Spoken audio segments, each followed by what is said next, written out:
মা তুমি কি করছো? তরমুজের জুস বানাবো বলে তরমুজটাকে খোসা ছাড়াচ্ছি।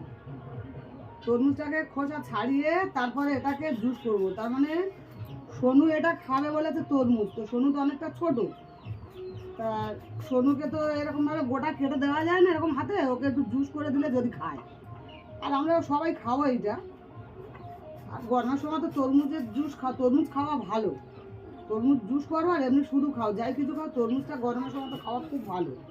তাই জন্য একেবারে জুস করবো বলে অনেকটা বড় তরমুজ একটা কিনেছি, 3 কেজি ওজনের। এটাকে এখন জুস বানাবো, বানিয়ে তারপরে জুস করে বন্ধুদেরকে দেখাবো। এই যে তরমুজের দানাগুলো সব এইভাবে ফেলে দিয়েছি, চামচ দিয়ে দানাগুলো ফেলে দিয়েছি।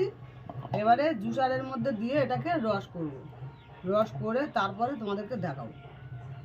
ও শোনা বাবা, তুমি কি খাচ্ছো? কি খাচ্ছো? তরমুজ খাচ্ছি। তরমুজ কেমন লাগছে খেতে? ও বাবা রে, কেমন লাগছে খেতে?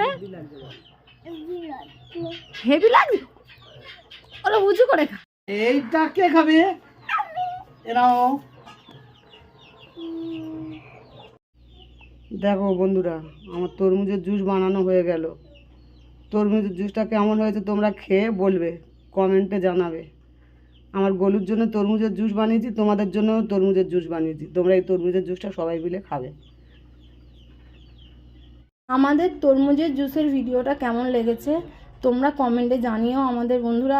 ভালো লাগলে লাইক করো, আর নতুন নতুন বন্ধুরা সাবস্ক্রাইব করে আমাদের পাশে থেকো।